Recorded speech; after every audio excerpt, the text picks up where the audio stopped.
I'm not yet. Now I'm on. Okay, a third time I say it and the first time you hear. Welcome back, everybody, to the room.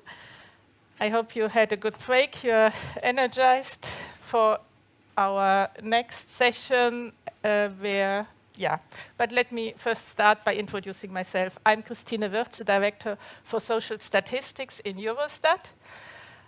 Social statistics, that includes labor market statistics, the topic of today. On myself, I have spent over 30 years working in official European statistics in different areas.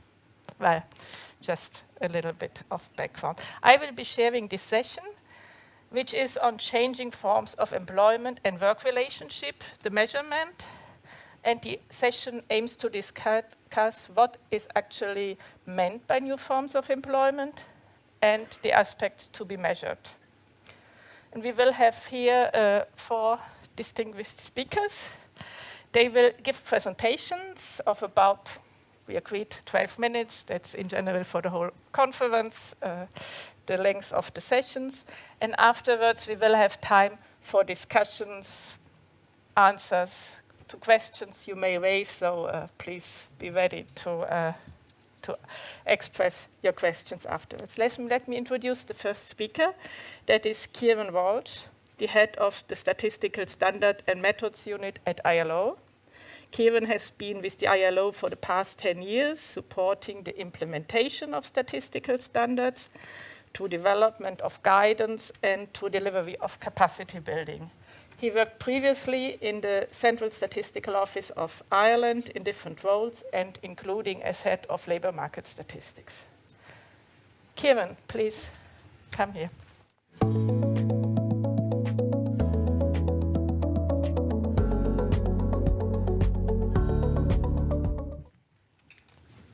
Thank you, Chair. Good morning, everyone. It's great to see so many familiar faces in the room. Hope to catch up with all of you at some stage in the next 2 days.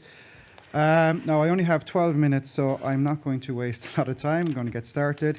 I'm going to try and answer the small question, whether statistical standards are fit for purpose to measure changing labour markets, which I think is at least one of the core issues we have to deal with today. Are the standards we have fit for purpose or not?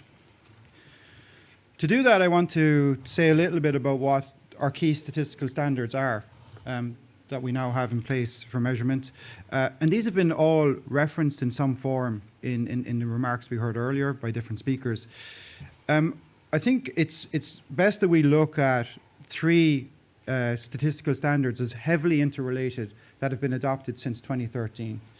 So in 2013, at the 19th ICLS, as we heard from Manuela this morning, we had a resolution adopted on covering a forms of work framework, providing new definitions of employment and unemployment, and additional indicators of labour underutilisation to supplement the key indicator, that is the unemployment rate.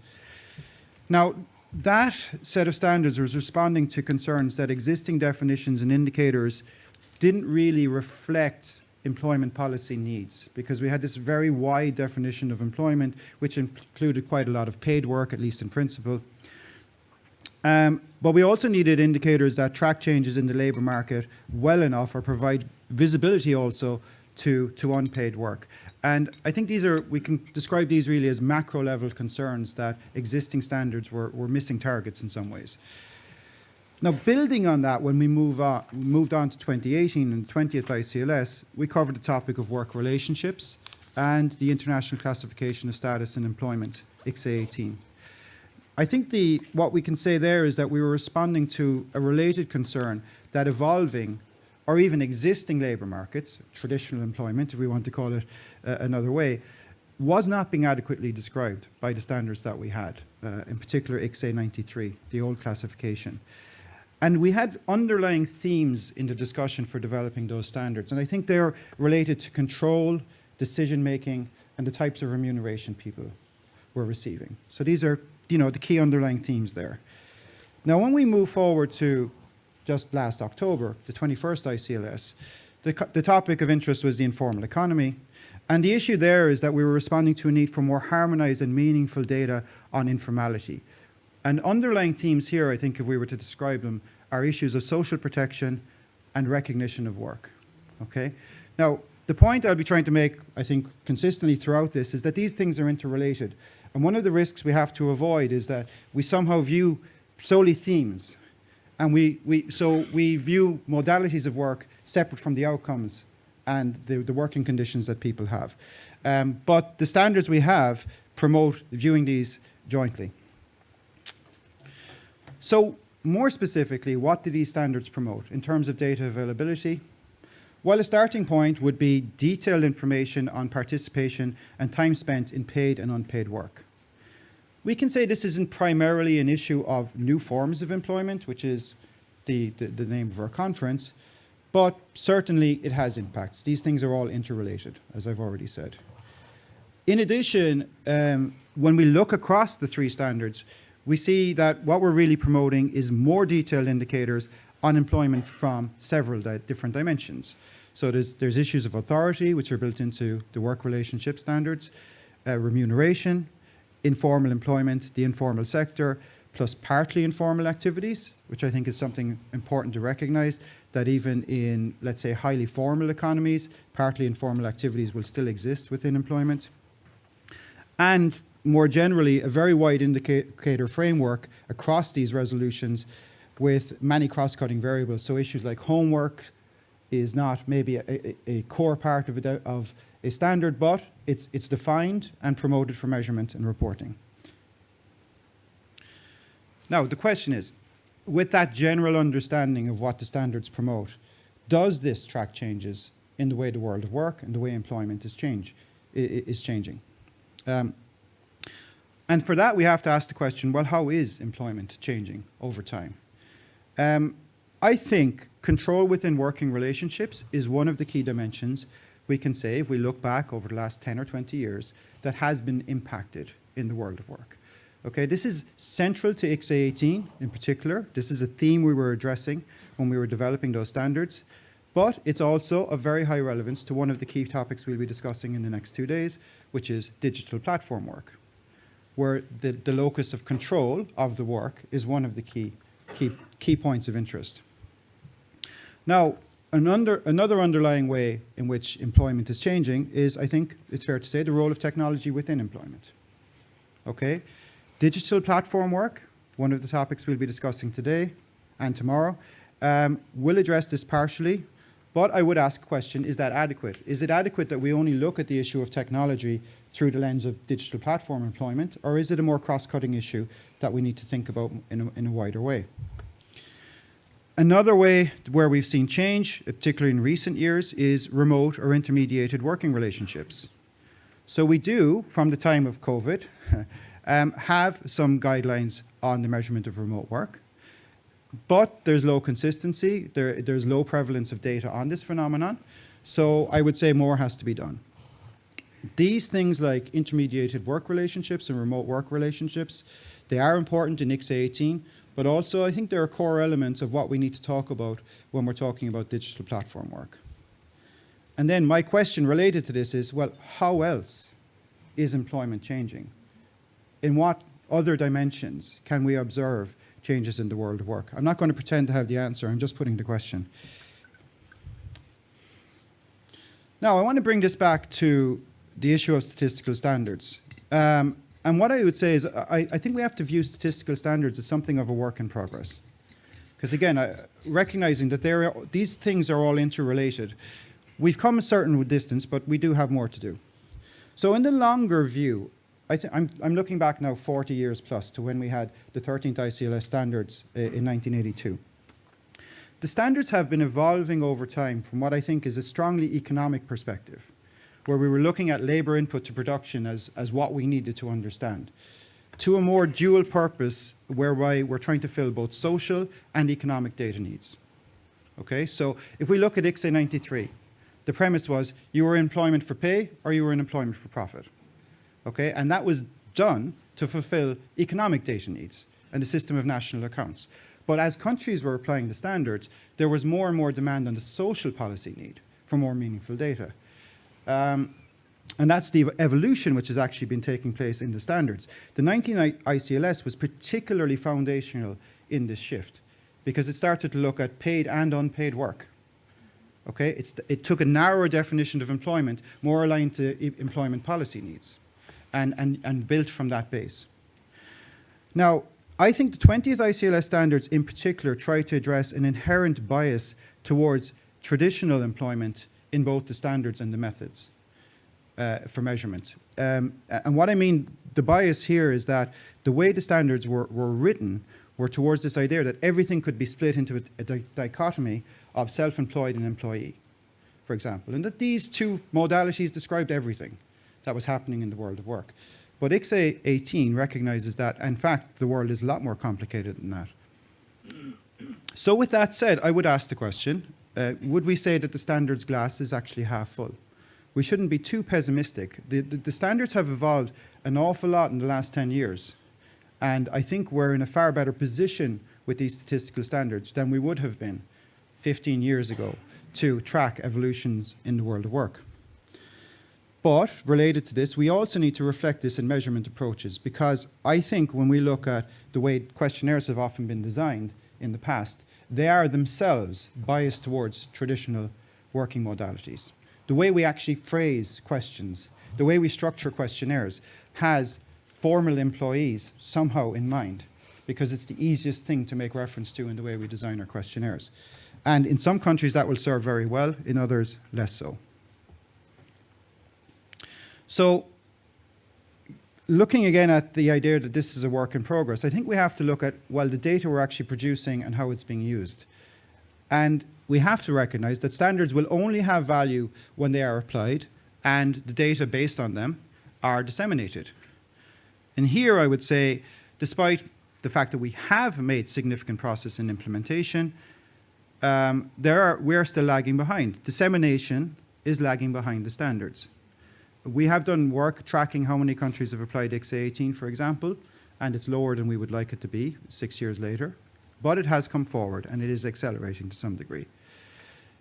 And I think we also have to recognize that policy linkages can also often be quite weak. Are the data we're producing actually being used effectively in policy making?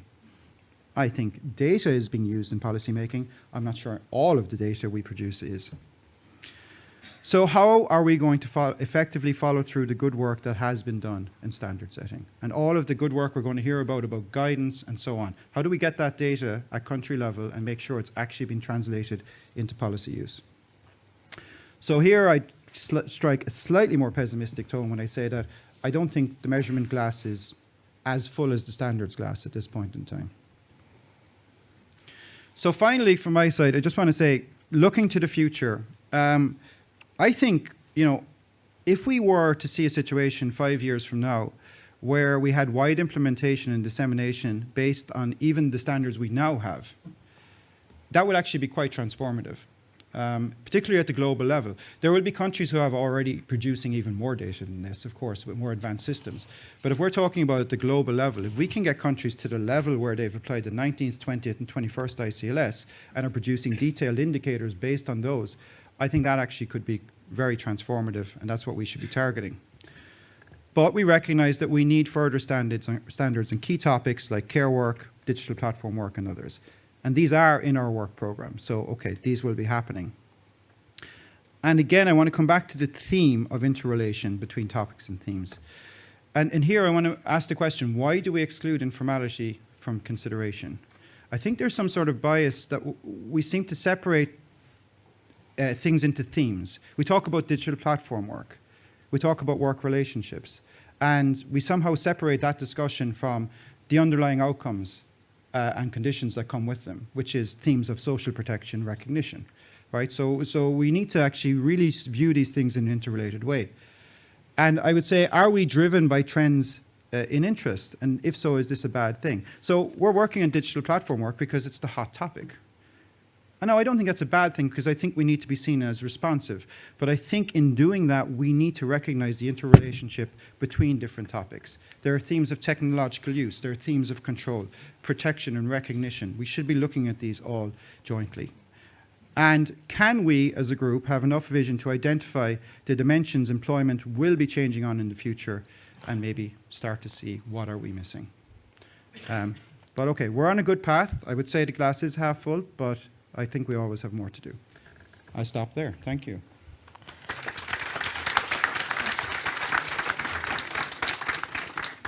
Thank you, Kieran. And let's now invite Vincent Hardy, the Chief of the Quality and of Employment Session at the Center for Labour Market Information at Statistics Canada.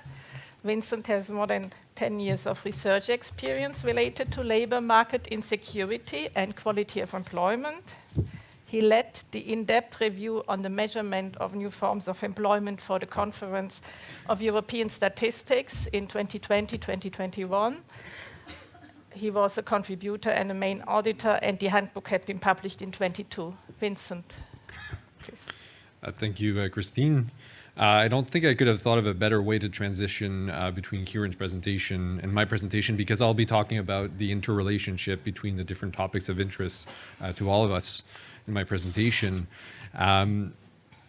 So to start with, I'll go over briefly some of the work, international collaborative work that led to the establishment of the Task Force on Forms of Employment in 2021. And then a key part of that was an in-depth review, as mentioned by Christine, in terms of the measurement of new forms of employment that was commissioned by the Conference of European Statisticians. So going over a few of the findings from that. And then discuss the work of the Task Force on Forms of Employment, which was organized under the auspices of the UNECE, and the main output from that task force, which was the Handbook on Forms of Employment. And then I'll conclude with an example of how we applied the concepts of the Handbook on Forms of Employment in Canada, and provide a few online resources for anyone interested in looking to this a bit further. So the international collaborative efforts which led to the development of the Handbook on Forms of Employment, I think relate to a few of the topics that have already been discussed today, but essentially a growing need to measure flexible and ambiguous work relationships, many of this driven by the emergence of new technologies. And part of this challenge was addressed already some time ago by the update to the International Classification of Status of Employment, as mentioned by Kieran, which introduced new statistical categories, notably those of dependent contractors, as well as more specific types of temporary employment, to capture some of these changes. However, there was a sense that ICSI 18 had not addressed all of the challenges related to the measurement of these emerging forms of employment, which related to new technologies. For example, providing a specific definition of digital platform employment, as well as accounting for telework and algorithmic management and other dimensions of the changing world of work. So in this context, the CS Bureau commissioned an in-depth review to look at this topic, and also how it aligned with the concept of quality of employment as well. So next I will go through some of the main findings of the CES review. So one thing to note here is that this took place in 2020-2021, so a few years ago already, and some of these challenges were addressed by the task force. But it's interesting that some of the concerns that we identified at the time probably still persist today to some extent. So the first key finding of the review is that the concepts and definitions relating to forms of employment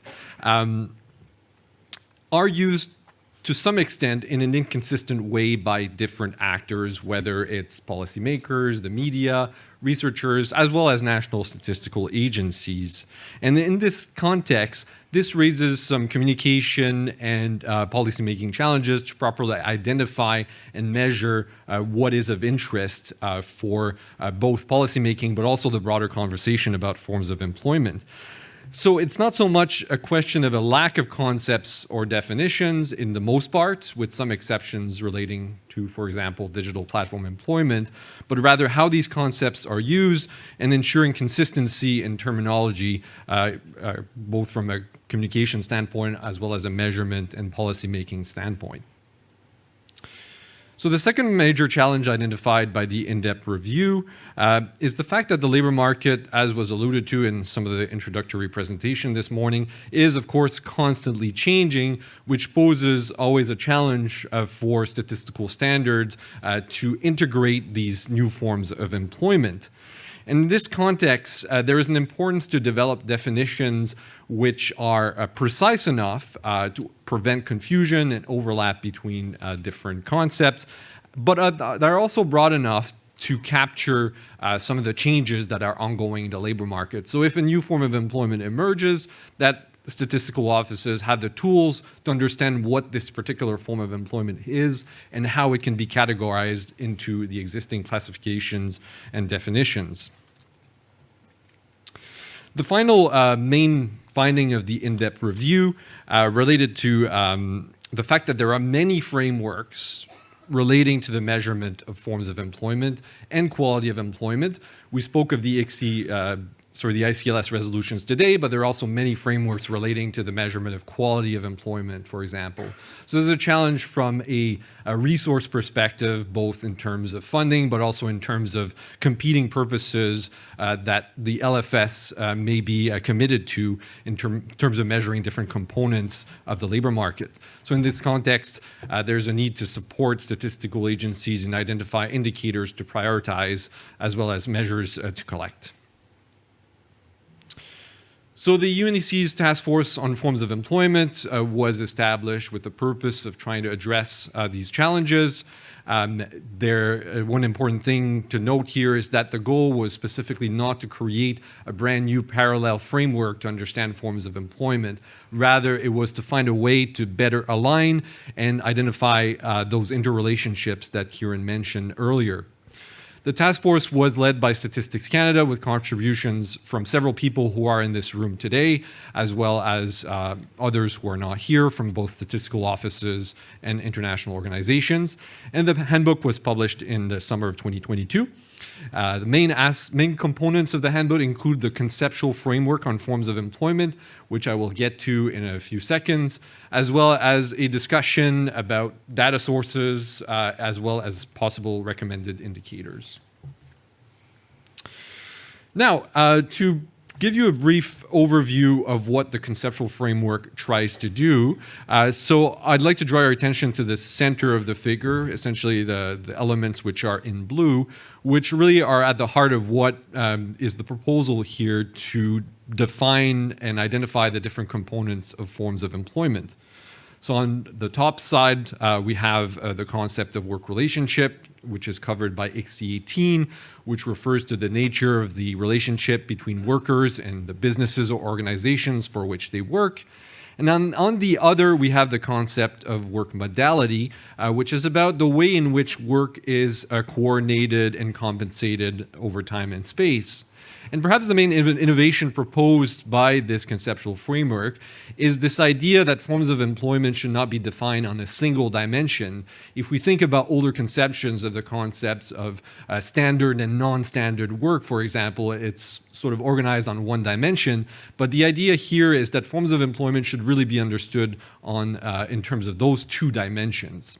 In addition to that, work relationships can also be understood from the lens of permanence and stability. So this is an illustration of how these different concepts align in practice or in terms of the integration of different concepts. So on the left-hand side of the figure, we can start from the main categories from ICSI 18, which refer to the different types of work relationships. These in turn can be subdivided into different categories in terms of their stability and permanence. In ICSI 18, there is already a definition for employees of different types of temporary employment, but similarly, a logic of the same nature can be applied for other types of work relationships where indicators could be developed, for example, to establish the degree of permanence or stability of various forms of independent work. On the other side of the figure, so on the horizontal side, as we can see here, there is cross-cutting elements which relate to this work modality concepts.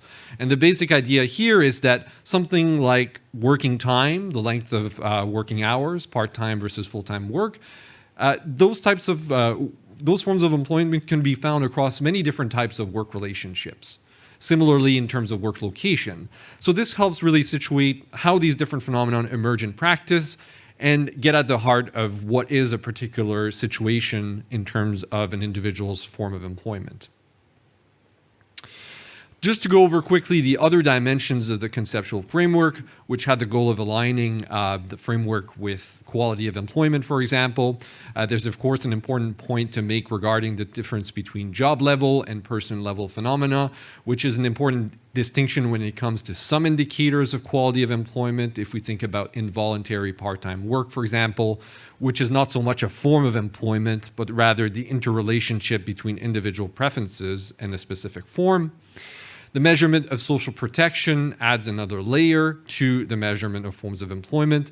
In some countries, of course, this is directly tied to the form of employment, while in others, this can be provided on a more universal basis. And finally, in terms of the relationship between forms of employment and quality of employment, the important point that is made here is that forms of employment can be in themselves indicators of the quality of employment. If we take the example of fixed-term contracts, looking at the proportion of the employed population with a fixed-term contract, for example, can provide important information about the permanence and stability of that job in a country and give some good indication about the quality of jobs. However, forms of employment can also be drivers of quality of employment if we think about other indicators such as access to training, where certain forms of employment may be associated with better quality of employment in some of these other aspects. So this sort of helped align those two sets of concepts, on one hand, forms of employment, and on the other, quality of employment. And so in sum, the handbook aims to provide the tools in order to start from this seemingly complex world of forms of employment and provide the statistical concepts that agencies can use to better understand the nature of the form of employment and in turn develop measurement and dissemination strategies. Now I'd like to conclude with an example from Canada where we applied the concepts from the Handbook on Forms of Employment to the specific case of the gig economy. As I'm sure many of you face similar challenges in terms of communicating this new phenomenon of gig work and digital platforms. There were efforts that needed to be done in terms of explaining to the public and policymakers what is the nature of these different phenomenon. So one of the ways in which we did that in an article that was recently published on our Statistics Canada website is to clearly distinguish between the different layers of the gig economy based on some of the concepts I discussed today. So this broader concept of gig work, which is more of an element of stability and permanence, referring to the short-term and unstable nature of jobs within the gig economy. There is also the component of digital platform employment, the use of a digital tool to perform work, and finally, the nature of the work relationships that are involved in the gig economy, in this case of particular interest, the topic of dependent self-employment. However, these are all distinct concepts which can also occur on their own, and we found this strategy quite effective in terms of communicating the different aspects of the gig economy. And I'll just conclude with a quick reference to some of the resources available for those of you who are interested in learning more. There is both the handbook itself as well as some online documentation that can be consulted. Thank you very much.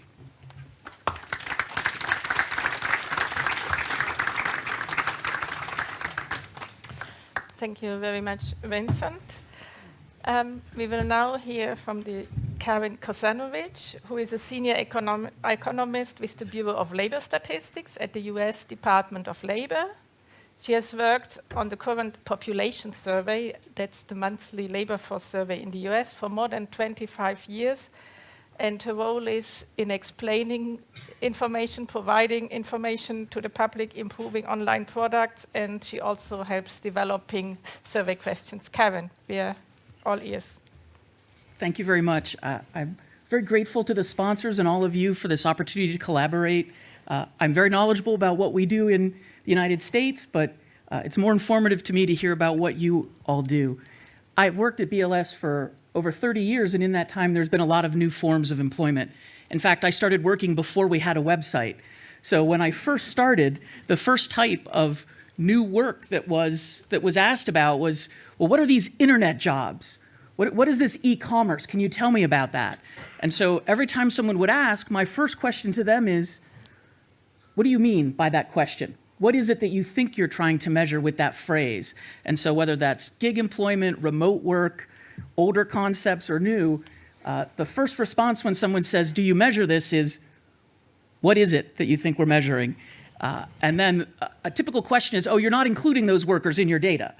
And so thankfully, I can often, when I ask them what they're talking about, I can often say, well, because of our broad-based, our reliable and resilient measure, our robust measure of employment, do you do any work for pay or profit? We often are including those already in our measure of employment.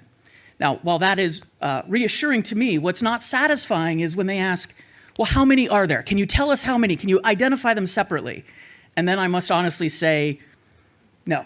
So they are included somewhere, but I can't tell you which ones are in there.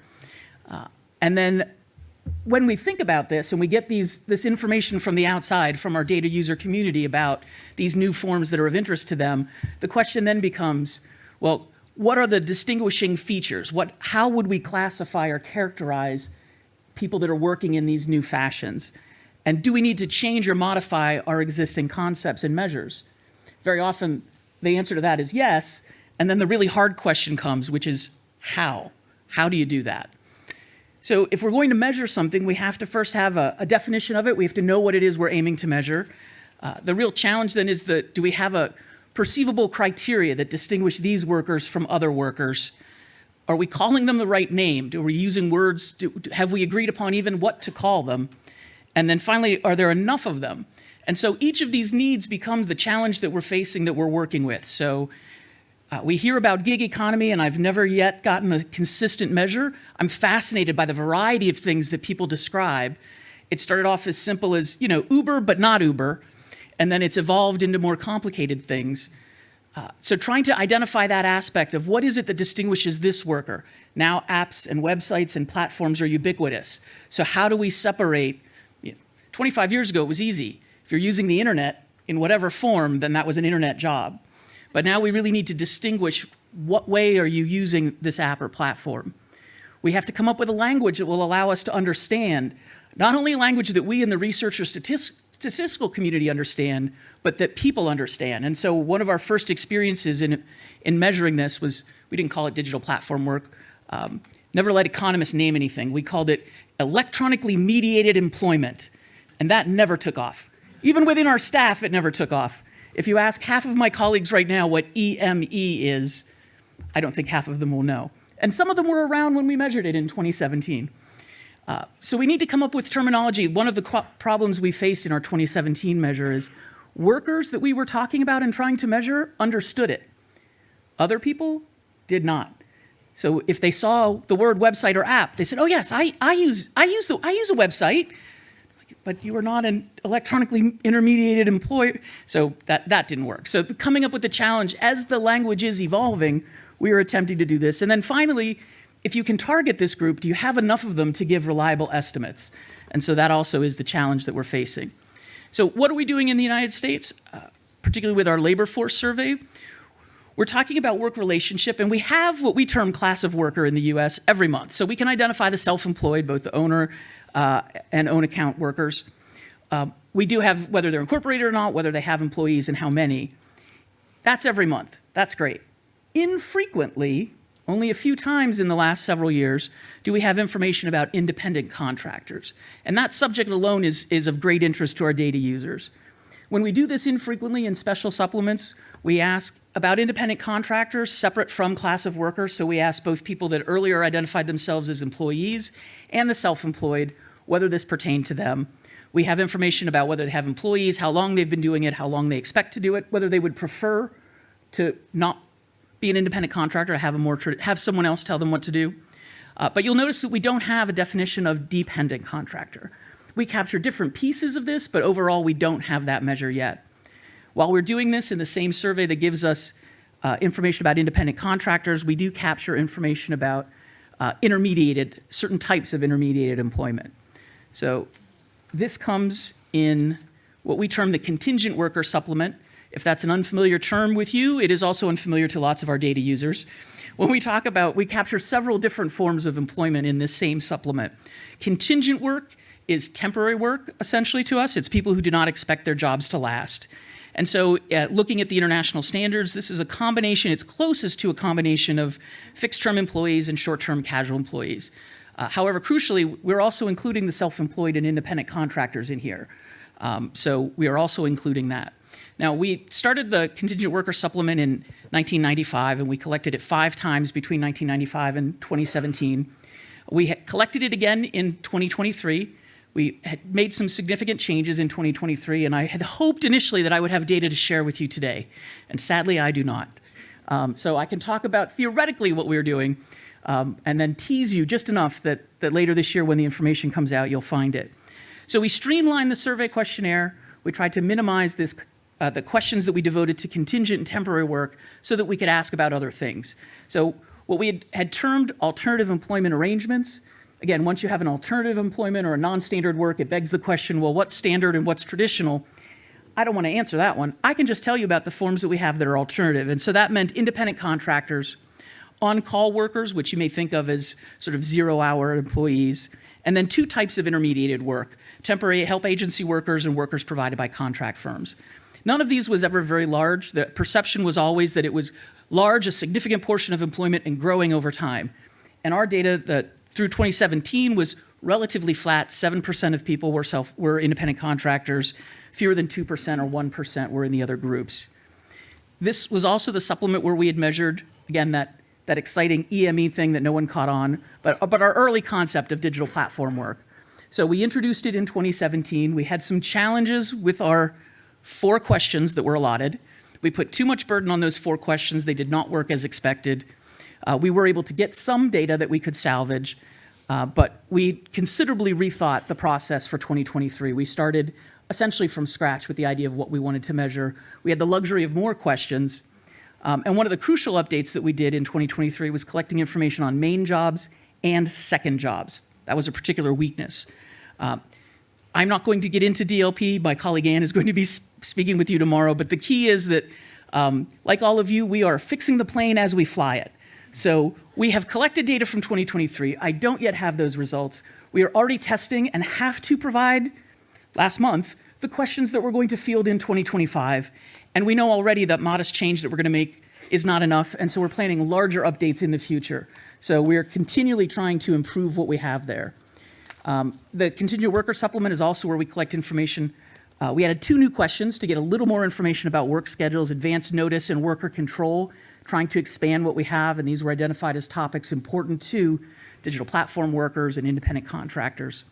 We have a fully separate work schedule supplement that I'm also working on that we're going to field later this year. And we've expanded what we're collecting in there, adding new questions to look at different forms, additional types of flexibility in work schedules.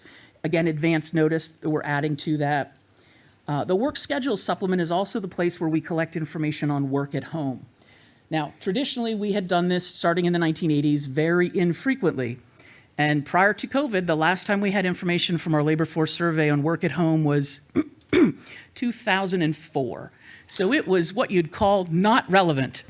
Now, because of COVID, we did introduce very, very quickly some questions about, do you telework or work at home for pay due to the COVID pandemic? And so we had data monthly beginning in 2020, but it was telework due to the pandemic.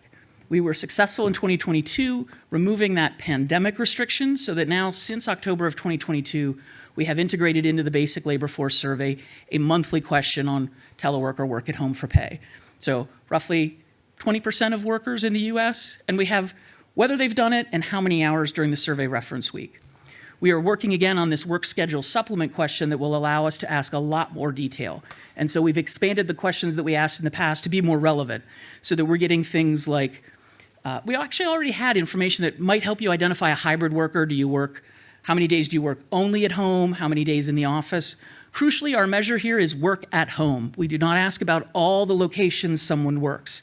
It's just, do you work at home? But even here, we're sort of struggling with what's the concept that's most of interest. And so what we're trying to do is add more questions that allow us to look at different aspects. And that's sort of a theme across the new data that we're collecting. So we have several things where we're headed to. So we want to have more regular, consistent collection. We were able, even in tight budgetary times, to get a little bit of funding to allow more regular collection of these special supplements. So we are committed to an ongoing collection of this contingent worker supplement that gives us digital labor platform work. We're going to have more regular collection of work schedules and work at home supplements. And that opens up lots of possibilities, more than I have time to devote in my schedule to all the future topics that we can research. But again, we rely on our user community to help us analyze and interpret the data. But also sort of what have we learned to get here? So one of the things is the demand is only increasing, our budgets are not, our response rates are not. So we have to be more flexible as a statistical agency than we've been in the past. And that is a challenge. So what we're learning is we have to balance the needs for new data with our love of consistency over time and not let that consistency of a definition over time be the enemy of new data that's more relevant.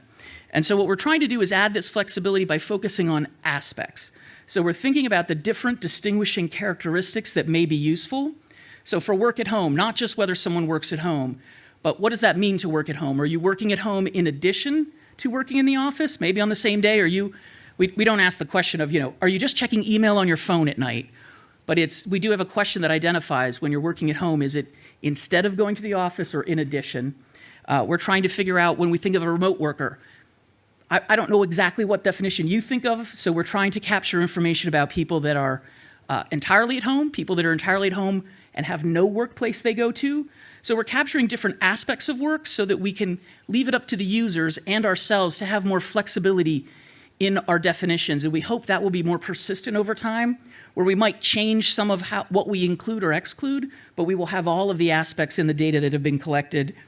And the other thing that we're learning is that we need to be much better about explaining both the technical, what we're measuring, critically what we're not measuring in our definition, and have that in a more accessible format and more easily discoverable to our data users so that we can keep them informed as we evolve what we're doing to bring them along that path with us. So that's a little bit about what we're doing. I'm really excited to spend the next few days learning about what you're doing as well. Thank you.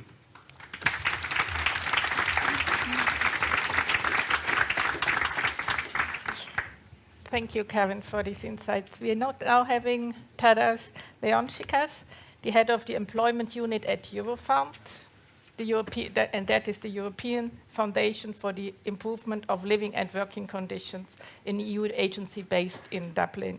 He is with Eurofound since 2010 and was previously a senior research manager in the social policy unit in Eurofound. Tadas has a long experience on both policy and statistical sides of labor market studies. So the floor is yours. So we are European Union agency, which also has a tripartite background. And that explains a strong push from our stakeholders to investigate topics on which official statistics are either not ready to deliver or are hampered by controversies in agreeing, or where there are too big differences across the states. And it has been a topic of interest over more than a decade around the new forms of employment. In our context, we focus rather on new forms of work that looks into employment, but also work organization, work modalities, as had been mentioned, but very much so the outcomes on job quality of all the arrangements around the working environment. What regards the specific forms of work or new forms of employment, we had done exercises last decade. There was an update in 2020, and we plan another project revisiting this theme next year. And what is obvious is that those forms are very much in flux. A set of forms that was reviewed in terms of their existence, non-existence, regulation across the EU member states in 2020 is very much outdated by now. Categories such as ICT-based mobile work, well, after COVID, everybody has done that. Platform work, we'll get to that in a moment. Again, context has changed there's a lot of ambiguity about what it is and how to measure that. Prevalence in the labor market is still limited, but by now nearly everybody has used services that come through this way of organizing work. So whatever set of forms we come up with, our key reference point is job quality and the scheme to measure job quality. So without going into each and every detail of this, the work has been developed around the working conditions survey in gradually improving the measurement of job quality, saturating it. It has been given some structure and recognition by OECD, and colleagues working in this area have also been contributing to exercises listed earlier today, Handbook of Forms of Employment and so on. So whatever will be possible for statisticians in official statistics to complement their work with additional indicators, the value of this framework is in suggesting key dimensions that are worth measuring. All of them have foundation in epidemiological research, meaning that all of them have impact on health and well-being of workers. It's not just about the well-being of workers. All of them have impact on such things such as productivity, presenteeism, that may matter also from economic productivity or business perspective. And then once we cover those, it's a basic categorization of various features into job demands and resources. And having good balance of those is critical, again, for the outcomes of work and working conditions. Here we see a basic distribution in the EU of where most people or less people, fewer people are found in terms of different level of job strain. And again, demands and resources, their balance is in picture here.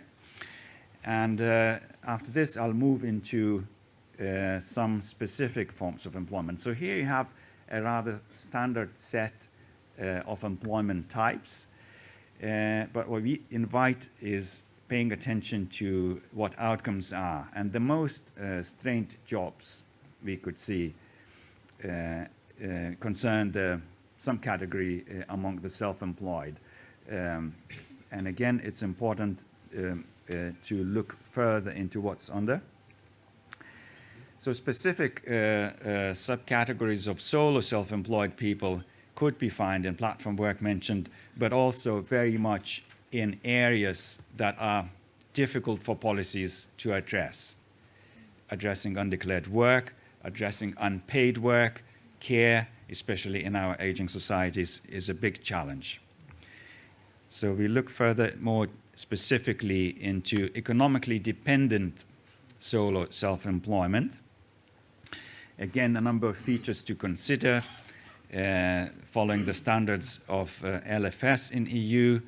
There's a way to identify them on the basis of criteria assessing economic dependence or organizational dependence.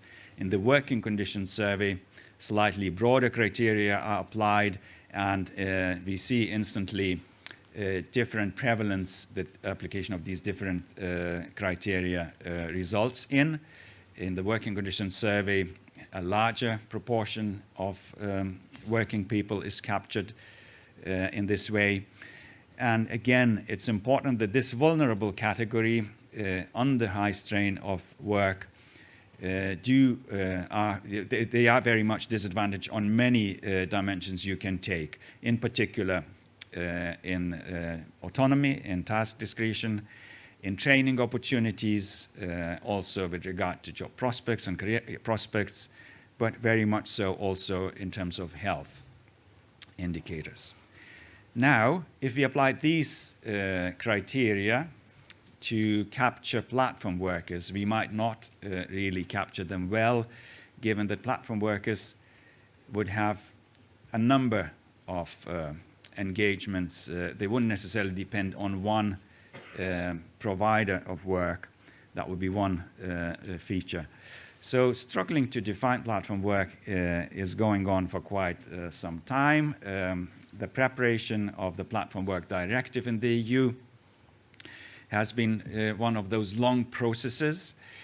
And what is interesting that while the social partners, governments and EU took the time, not to say got stuck in the dialogue or discussions around it, the initial suggestion of criteria has spilled over into national legislation. So there's a number of countries that moved on and have adopted regulations to capture platform work regulated not always in the same way. What emerges out of the EU level debate, policy debate towards the Platform Work Directive is this theme of control and direction that we heard about in the opening speech from ILO as well. So capturing this type of work is a remaining target, a remaining challenge. Some of the EU survey exercises carried out in the last few years come with quite different estimates of prevalence, but it is interesting that it is not very high. Again, this phenomenon of certain new forms of employment appearing and perception of them increasing is also here in this case, but it may not necessarily be in line to the true proportion of labor market that is out there. It's not to say that the problem disappears. It may be very much in flux, as I mentioned in the beginning. Now, to offer another perspective, I want to point out that we need to also understand the bigger themes, including general structural changes in labor market at large. And what we see in the number of last years is that core employment in EU is actually rising. The change so far is in a few percentage points, so one can discuss whether that is a trend already. I could present arguments suggesting it is. One way of interpreting that that EU could do, Commissioner did, and EU could do more, is to showcase this as a case of rising standards of labor. Whether it's really an impact of policies adopted is a more complex question for research. It could also be related to aging society, declining working age population, but economy moving forward, employment volume growing, and labor shortages being a persistent problem recently. Also, the rise in employment, the change in forms is related to what is called upgrading structure. So my colleagues working on European Jobs Monitor apply an approach where they take a certain point in time as a reference point, divide all the labor force into quintiles, equal parts, and see how they change over time. Where new jobs appeared, in this case on the criteria of wage, whether new jobs appeared in a low-paid segment or highly paid segment. And general trend in employment is of upgrading. What is more interesting is that non-standard employment has also been rising in the well-paid jobs, more so in the low-paid segment. So the same trend is seen for both. So again, not necessarily bad news, but one has to follow which forms in particular change and what is behind. I could discuss that if there's time at a later point. To summarize, well, the research debate on non-standard work, atypical work, in my view, is a little bit stuck in the past paradigms. Researchers, especially those considering themselves progressive, feel urged to challenge the policy, look for shortcomings. But I would say there should be some recognition on what has happened as a positive change in the EU labor market. And we know about the general EU policy trend addressing working conditions over the years. in the COVID in particular, with regard to self-employment, the level of support given to self-employed was unprecedented. Again, not matching the regular labor force, not matching the support for employees, but over time it has not been precedented. Platform work regulation on course, as I mentioned.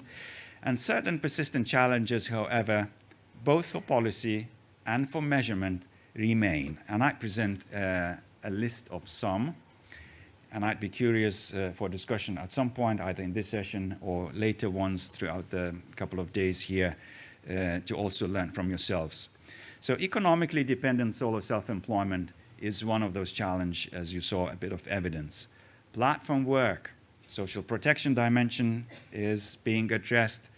But what my colleagues studying platform work emphasize is that we need to capture better a distinction between on-location platform workers, whose situation probably will be addressed somewhat better by the ongoing policy initiatives, and online platform work. So online platform work probably will continue to be freelance. And how that will be affected with the rise of AI is very unclear. So that's an area for closer watching. Multiple job holders. Very rarely you see enough information, enough detail in statistics about them.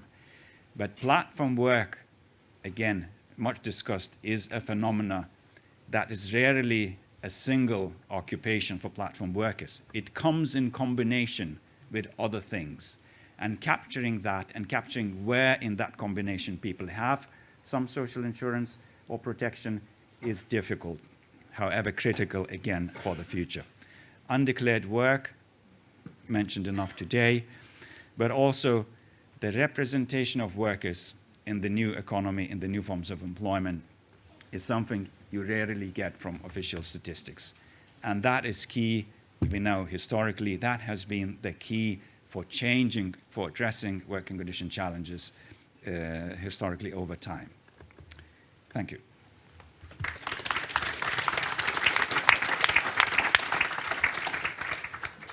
Thank you, Tadas, and thanks to all of you to be so well on time. So that leaves us time for discussion, for questions from the audience, for possibly reactions to the questions raised by the speakers.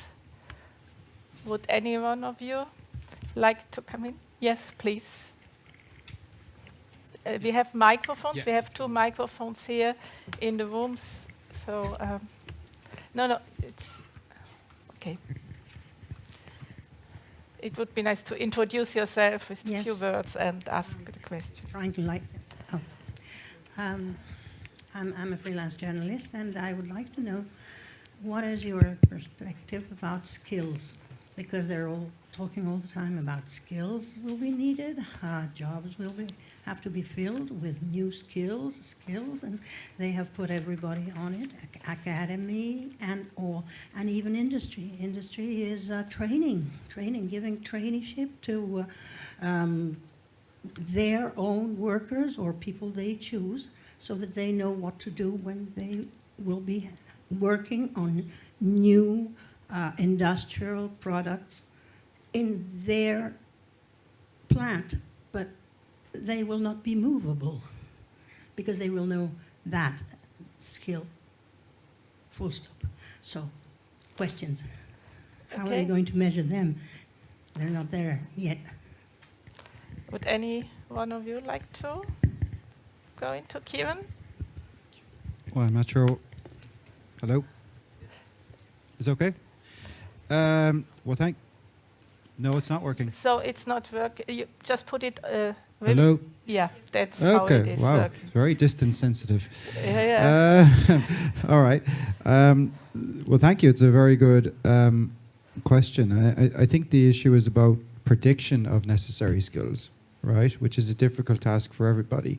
There are many countries in the world who develop national skills strategies, which are based on looking across many data sources, which includes talking to employers about what they predict the skills needs to be in the future. And as one source, but alongside other sources like labour force surveys, which tell you about the skills base that exists currently. And based on that, then try to develop a policy at the government level of how to develop the necessary skills for the future. Now, it's a very difficult task.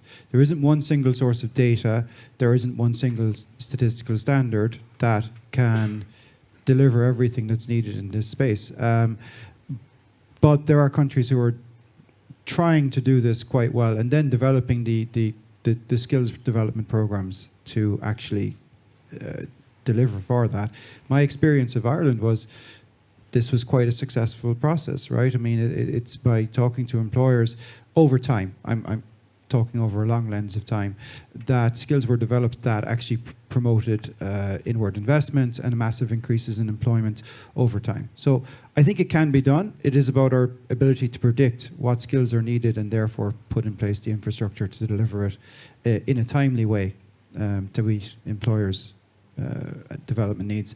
But one thing I would say in my experience is that tends to be biased, again, if we're talking more towards traditional employment, right? It's like in large organizations, and I'm talking from my personal experience, rather than the development of skills to engage in self-employment in the future and so on. So I think we can do more is one thing I would say. But I would also be very curious to hear what my other panelists think about this. Yeah, anybody would like to add on before? Maybe You small also just really could it. comment to that. So EU had a year of skills just recently. So we heard a lot of emphasis, a lot of discussions on this question. Skills, skills, skills, it was there. And while studying labor shortages that remain persistent, what I think slowly comes to realization that first, you can't just rely on predictions and fill in the gaps. A good approach in policy is of continuous learning. And if you apply that, we see differences in different forms of employment. Somebody emphasized SMEs. So that segment of labor market is very limited in terms of training and learning and skill development. A lot of on-workplace learning, but little access to more formal future-oriented learning. So employers, simply speaking, sometimes tend to emphasize that lack of skills is a huge problem. But where labor shortages persist, there are usually problems with job quality and working conditions. And when they improve, you get people in, you get people learning and fulfilling certain skills. It can't be 100% perfect match, but just wanted to mention that for broader context. Okay. Would anybody else react? Or otherwise, we have another question from the floor, and please here, it's in the first row, towards the end. The lady in white. Yes, thank you. Is this working? Yes? Okay. I'm Hanna Sutela from Statistics Finland, and thank you. I think all the presentations were very inspiring. I got a lot from them. I have 2 points actually to make by what Tadas was presenting here lastly about this core employment staying or actually increasing lately, and we have exactly the same results in Statistics Finland. We have been trying to follow the trend of permanent full-time employment relationships of all employed from actually from 2000 until now. So there's a very small decrease, and we have been a little bit at lost with this constant debate on non-standard employment increasing and labor market fragmentation, and so we can't show that really in statistics. In a way, there's something is happening on the in that 1/3 of employed. Yes, there is something happening, but the core employment relationships, full-time, permanent, they about stay the same. So we have to really to think where does this speech come from? So are we really covering with statistics? Is there something wrong with our methodology? Are we covering all the vulnerable groups? We know that in surveys we are non-response rate is increasing. Is there something wrong with our criteria? Is there something that has changed in the quality of this core employment? I mean, 20 years back was a full-time permanent employment relationship more stable than it is today. Does this come from the feeling of insecurity that people have, even if they have this full-time permanent employment relationship? Is the threshold for dismissals lower? Is it the general feeling of insecurity in the world? I think it's very interesting to compare statistics and the general debate. Why are they so contradictory? And the second thing is also, actually to this last presentation, we also see that in Finland the good jobs have been increasing lately in the past years. So the new jobs are for well-educated, upper level, white collars, and they are, there comes now the gender perspective. Nowadays, the female employment rate has bypassed that of the men. So who don't find jobs in the labor market? They are low-educated, manual workers, and men. And jobs are now for women, well-educated women, because in Finland, as I think in many other countries, there's a big gap in educational level between women and men. So this is also something that I think it's important to take the gender perspective involved in all when we are kind of analyzing the trends in the labor market to see how that reflects in different groups. Because I think in Finland, you know, the situation starts to be really worrying for men. There are, and I mean, there are more and more jobs which demand good education and also those traditionally male-dominated branches, they are losing jobs. Thank you. Okay, thank you. Yeah, so it's the question about what we actually should measure. Are we measuring the right things? So where we would be going more into how to measure later on, but the question is still relevant about what do we actually measure? Would anybody like to react? Do you have something? Yeah, please, Vincent. Yeah, perhaps just a quick response to this idea that we perhaps don't necessarily see as big of a change in the nature of employment over time as what is sometimes described in the media. I think it's a very interesting point, and to me stems at least to some extent to some of these communication challenges around different concepts. We think about commonly used terms such as non-standard or precarious employment. From that perspective, different narratives can be told depending on whether, for example, part-time employment is included in this category. By including part-time, we may see big changes over the last 40 years, but by not including it, the changes are most countries probably minimal in terms of the rise of these so-called non-standard forms of employment. So I think the starting point, the definition of what we mean by these changes in labor market is important. And I agree with you as well that there should be some skepticism or some on the part of our own work to be, you know, investigating the quality of our estimates and those types of questions that should be asked. But at the same time, I think there should be a recognition of the types of concepts that are used, which also kind of drives this sense of ongoing change. So yeah, I'll just leave it at that. Yeah, Kieran? No, thank you, Hannah. Thank you, Hannah. Yeah. No, very interesting. And I think a really crucial point. It's every indicator, I think, ends up being challenged in some way about, is it really capturing what we think it's capturing? The unemployment rate itself, I mean, one of the underlying motivations or drivers for the 19th ICLS definitions was a recognition that for multiple crises, the unemployment rate hadn't responded in the way people might have expected, given the shocks that were taking place in the labour market. Now, what is the right answer to that?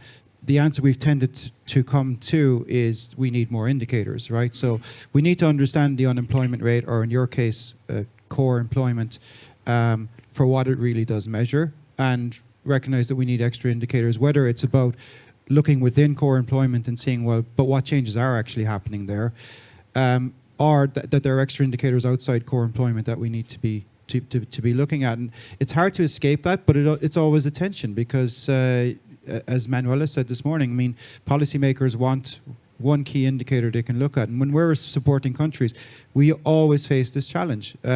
When introducing new standards, countries have this massive problem of saying, right, you need to look beyond the employment to population ratio and the unemployment rate. And it's really, and especially when you're introducing new standards that actually impact the levels of those indicators, it's causing huge tension for countries and blocking progress in many ways. So I come back to the idea that I think it's to the best we can, we need to identify dimensions that when we look at the intersection of them, we see where change is really taking place. And I think core employment indicator with a cross-section by various elements of working conditions, access to social protection, recognition, should hopefully give us some sort of additional insight. But getting people to look at that and really embed it and do something about it is another challenge, which I'm not sure we'll ever fully solve. But I think it's the way we have to go. Thank you. Thank you. Thank you, Kieran. I have, Mrs. Tomei, please, here in the first row. Thank you very much. I would like to refer to... Can you put the mic? Yeah, I would like to refer to one of the points made by Karen, which I found was quite interesting because it reflected a real constraint that producers of data face, which is that of money, right? You were saying demands are expanding for new data, for better measurement, etc. The labor market situation becomes increasingly variegated. So how are we going to ensure that there is a sort of sustainable and consistent measurement over time of such a rapidly changing reality?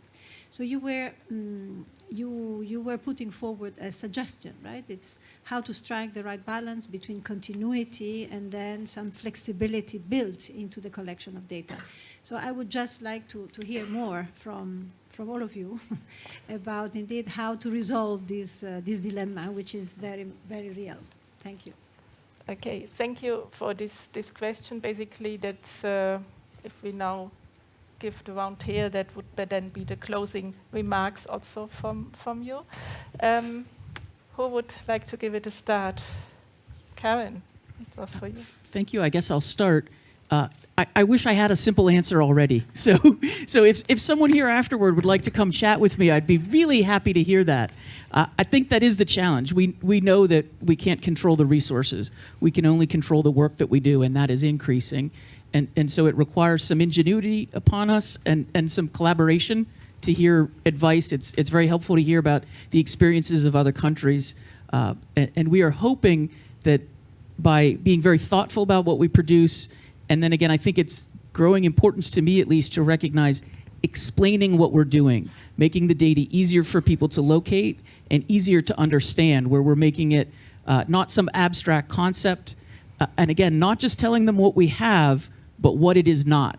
So when we introduced electronically mediated employment in 2017, we were very careful to say, this is not gig employment, this is not rideshare employment. We don't have specific measures for that. Here is what we're attempting to measure. And so if anyone else, please, has advice, I'm open to hearing it. Maybe hear from the panel. Would anybody like to add, or shall we take another question? What you? Yeah, Vincent. Yeah, so I think recently at Statistics Canada, we started a program of supplements to the labor force survey, which had for specific goal the measurement of additional indicators related to quality of employment and forms of employment.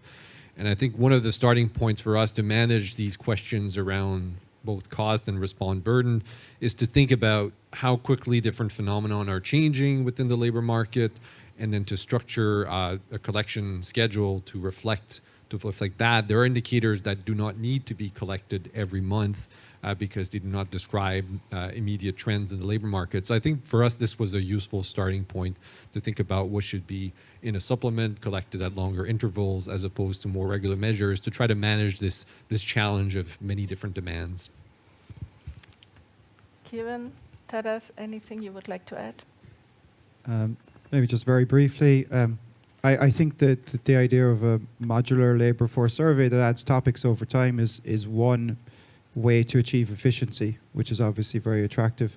But we do know that many countries in the world don't have a regular labour force survey, unfortunately, and getting resources to do a labour force survey or any kind of data collection at all is a big ask, and that requires work from as many advocates as possible within countries to try and get those resources, and it's a struggle. But I think we know enough now that if we're engaged with countries, we can advise them on efficiency. We can advise them on ways to try and lower the costs. But it's still an expensive exercise in large countries. So I think we have to try and sell the attractiveness of all this data to policymakers. We find countries where you get one senior champion within government who really believes in the power of data. Makes a huge difference, right? But we need political level sponsors for what we do, and well, that falls on all of us to some degree. I also think we have work to do even within our own organizations, to be honest, to build awareness so we're all speaking about the value of data when we're engaging with countries. But I think we're out of time, so I'll leave it at that. Yeah, over time. So, Tadas, would you like to add? No. If not, then I see there is still interest for further discussions. All the speakers will be here. And so we have, I think what we, just a summary, so it's really important that we describe all types of employment, standard, core, non-core, new, emerging. We need standards that are open to help us develop. We don't have the answers, but we have common challenges. And yeah. So we have discussed what is meant by new forms of employment and many aspects to be measured. There will be more discussions throughout the conference on the actual measurement that will follow. And yeah, thank you to the panel. Thank you to you for the interaction. Sorry for those who couldn't take the floor. Let's see whether we have the possibility later on. I would just, before also giving, so it's about organizational matter. So I would, after this session, so Didier, but please, you wanted to say something. Yeah. No, because the session is...